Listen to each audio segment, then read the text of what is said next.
सभी पत्रकार बंधुओं को नए साल की बहुत बहुत मुबारकबाद, शुभकामनाएं। नया वर्ष आपके जीवन में खुशहाली लाए। मैं सोच रहा था नए साल में कुछ नए मुद्दों पे आपसे बातचीत करूंगा, लेकिन भारतीय जनता पार्टी वो काम ऐसे करती है जिसके बारे में अपना पक्ष रखना जरूरी है। जब से अरविंद केजरीवाल जी ने पुजारियों के लिए, ग्रंथियों के लिए 18,000 रुपए प्रतिमाह देने की घोषणा की है, पूरी की पूरी भारतीय जनता पार्टी अरविंद केजरीवाल जी को गाली देने में जुट गई है। सोशल मीडिया पे गाली दे रहे हैं, प्रेस में बयान देके गाली दे रहे हैं, विरोध कर रहे हैं, चिल्ला रहे हैं, चीख रहे हैं। टीवी चैनल पर इनके प्रवक्ता चीख चीख के कह रहे हैं मौलाना को तनख्वाह क्यों नहीं, मौलाना को तनख्वाह क्यों नहीं। केजरीवाल के घर के सामने प्रदर्शन कर रहे हैं, मौलाना को तनख्वाह दो, मौलाना को तनख्वाह दो। पुजारी ग्रंथी की योजना कहां से लेके आए, पैसा कहां से आएगा। अरे भाई, तुमने हरियाणा के चुनाव में घोषणा पत्र में कहा इमामों की तनख्वाह बढ़ाओगे, मौलानाओं की तनख्वाह बढ़ाओगे। 50% हरियाणा के अंदर इमाम और मौलाना की सैलरी बढ़ाई गई। वहां लगभग 16,000 रुपए इमाम को मिलता है, हरियाणा में, बगल का राज्य है। दिल्ली में अरविंद केजरीवाल पुजारियों को 18,000 रुपए देना चाहते हैं, उसके खिलाफ खड़ी हो गई है भारतीय जनता पार्टी। ग्रंथियों को 18,000 रुपए प्रतिमाह देना चाहते हैं, उसके खिलाफ खड़ी हो गई है। चीख रहे हैं, चिल्ला रहे हैं। केजरीवाल जी स्वयं से जाके रजिस्ट्रेशन करा रहे हैं, हमारे नेता जाके स्वयं से रजिस्ट्रेशन करा रहे हैं। जितने पुजारी हैं दिल्ली के अंदर, जितने भी ग्रंथी हैं, उनको हम लोग 18,000 रुपए प्रतिमाह देंगे, ये हमारा वादा है, गारंटी है। और इसके विरोध में भारतीय जनता पार्टी मैदान में उतर आई है। मैं पूछना चाहता हूं, इतनी नफरत से क्यों भरी हुई है बीजेपी? पुजारियों से इतनी नफरत क्यों है? ग्रंथियों से इतनी नफरत क्यों है? तुमने हरियाणा में 16,000 रुपए दिए इमाम को, दिल्ली में अगर 18,000 रुपए अरविंद केजरीवाल जी पुजारियों को दे रहे हैं, ग्रंथियों को दे रहे हैं, आपको तकलीफ क्या है? प्रदर्शन कर रहे हो केजरीवाल जी के घर के सामने कि इमामों को तनख्वाह दो, इमामों को तनख्वाह दो। सारे बीजेपी वाले, इनके प्रवक्ता टीवी चैनल पे चीख चीख के, चिल्ला चिल्ला के कह रहे हैं इमामों को तनख्वाह दो, इमामों को तनख्वाह दो। और खुलेआम जिसको कहते हैं बुरे से बुरे स्तर पे जाके पुजारियों और ग्रंथियों को प्रतिमाह 18,000 रुपए की सम्मान राशि देने का विरोध कर रहे हैं। मैं समझता हूं यह बहुत ही शर्मनाक है। पूरा देश भारतीय जनता पार्टी के चरित्र को देख रहा है। पूरा देश नफरत की राजनीति में डूबी भारतीय जनता पार्टी को देख रहा है, इनके नेताओं को देख रहा है। लेकिन मैं बहुत साफ तौर पे कहना चाहता हूं, बीजेपी के लोगों, चाहे जितना विरोध कर लो, दिल्ली में मंदिरों के पुजारियों को और गुरुद्वारे के ग्रंथियों को 18,000 रुपए प्रतिमाह देने की गारंटी को केजरीवाल जी 100% लागू करेंगे। तुमको जितनी मर्जी आए विरोध करके देख लो। अरे तुम्हारी 22 राज्यों में सरकार है, किसी एक राज्य में पुजारी को तनख्वाह नहीं देते? तुम्हारी 22 राज्यों में सरकार है, किसी एक राज्य में ग्रंथियों को तनख्वाह नहीं देते? अगर केजरीवाल का मुकाबला करना है तो मैं बीजेपी के लोगों से कहना चाहता हूं, 22 राज्यों में तुम्हारी सरकार है, घोषित करो पुजारियों के लिए 18,000 रुपए की सम्मान राशि, तुम भी करो। लेकिन तुम्हारे अंदर हिम्मत है नहीं, कुछ कर सकते नहीं, तो विरोध करने के लिए उतर आए हो। मैं फिर दोहरा रहा हूं, भारतीय जनता पार्टी एड़ी से लेके चोटी तक जितना चाहे विरोध कर ले, पुजारियों को और ग्रंथियों को 18,000 रुपए की सम्मान राशि दिल्ली में केजरीवाल जी की गारंटी है और उसको हम लोग लागू करके रहेंगे। मुझे इतनी बात कहनी थी। आपका कोई प्रश्न हो तो आप पूछ सकते हैं। अरविंद केजरीवाल ने मोहन भागवत को चिट्ठी लिखी है 2 मुद्दों को लेकर। देखिए,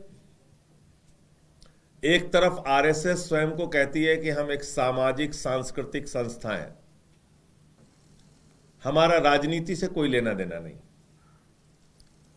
और दूसरी तरफ उनके ही कोख से भारतीय जनता पार्टी का जन्म हुआ है और भारतीय जनता पार्टी के लिए आरएसएस दिल्ली के अंदर प्रचार करना चाहती है और जुटे हुए हैं उनके लोग। तो क्या यह पूछना गलत है कि हमारे पूर्वांचल के भाइयों का वोट कटवाया जा रहा है, दिल्ली के दलितों का वोट कटवाया जा रहा है? क्या यह आरएसएस की सहमति और समर्थन से हो रहा है? क्या मोहन भागवत जी इसका समर्थन करते हैं कि पूर्वांचलियों का अपमान किया जाए, यूपी बिहार के लोगों का अपमान किया जाए, उनका वोट कटवाया जाए, उनको रोहिंग्या कहा जाए, उनको बांग्लादेशी कहा जाए, दलितों का वोट कटवाया जाए, उनको रोहिंग्या और बांग्लादेशी कहा जाए? क्या इसका समर्थन करती है आरएसएस और मोहन भागवत जी? दूसरा प्रश्न, आप अपने आप को नैतिकतावादी सांस्कृतिक और सामाजिक संगठन कहते हैं, खुलेआम भारतीय जनता पार्टी का नेता 1100 रुपए बांट रहा है महिलाओं को। नई दिल्ली विधानसभा क्षेत्र से जो अपने आप को संभावित प्रत्याशी बता रहे हैं प्रवेश वर्मा, क्या ये नोट बांटो वोट लो की योजना का आरएसएस समर्थन करती है, मोहन भागवत जी समर्थन करते हैं? यही पूछा अरविंद केजरीवाल जी ने। अगर नहीं करते हैं तो मना कर दें और करते हैं तो हां कह दें, इसमें क्या गलत है?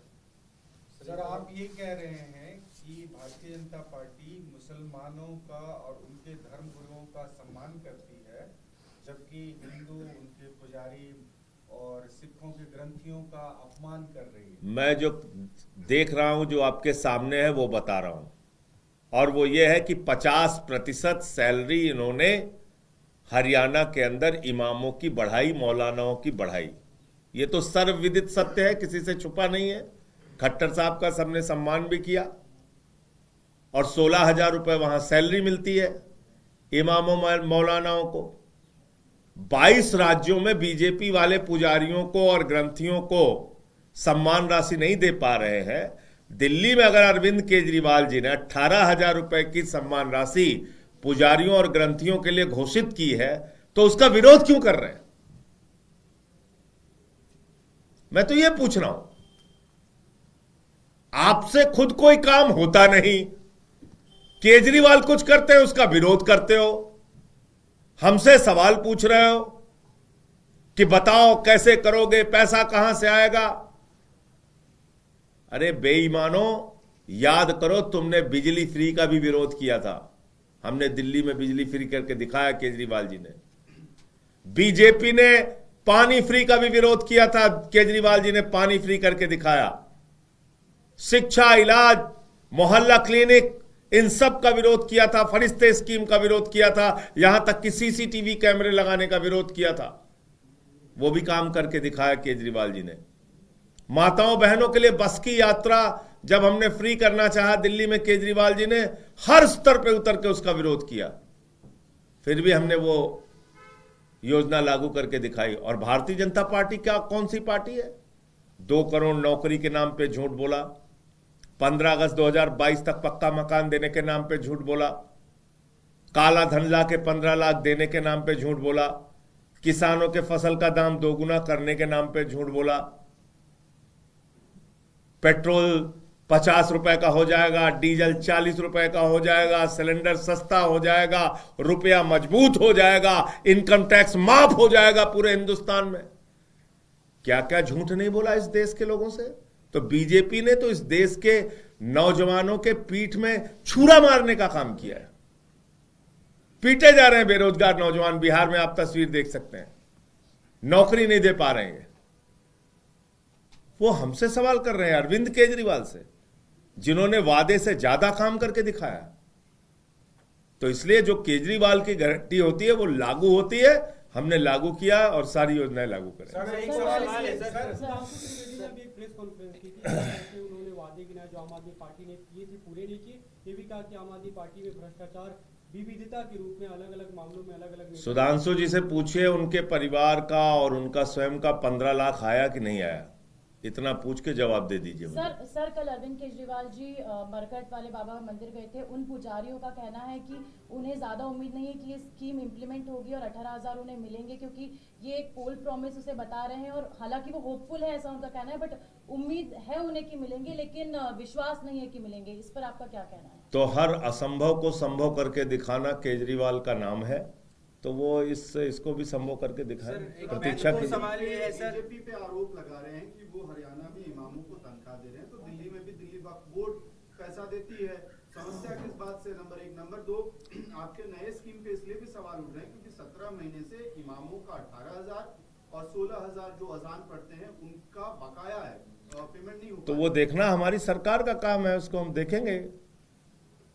सर एक और सवाल है, मोहन भागवत ने पिछले दिनों कहा था कि राजनीतिक लाभ के लिए मंदिर मस्जिदों का इस्तेमाल बर्दाश्त नहीं किया जाएगा। तो जो अब मुखपत्र है भी आरएसएस का 5 जन ने, उसने भी भागवत के इस बयान का समर्थन किया और कहा है कि उनका एक समाज में स्पष्ट आह्वान है कि किस तरह से समझदारी भरा रवैया अपनाना है। इस पर क्या कहते हैं? देखिए, चित भी मेरी पट भी मेरी चलती नहीं।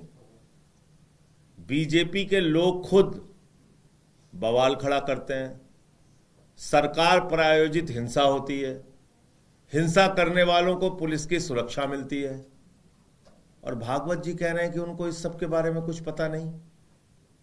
तो इस पे सहज रूप से कौन विश्वास करेगा? अगर ऐसा है तो देश में झगड़े फसाद लड़ाई बंद करो। मैं तो कह रहा हूं नए साल में एक संकल्प ले लो कि मोहब्बत की बुनियाद पे हिंदुस्तान को आगे बढ़ाने के लिए आप काम करेंगे। लेकिन हमने देखा उड़ीसा में भी आदिवासी ईसाई समाज की 2 महिलाओं को पेड़ में बांध के मार रहे हैं बीजेपी के समर्थक। तो हो रहा ही है। धन्यवाद। ने भी एक लेटर लिखा है आज अरविंद केजरीवाल को। उसका जवाब दे दिया मैडम मैंने, उन्हीं जो उनका पत्र था उसी का जवाब दिया मैंने।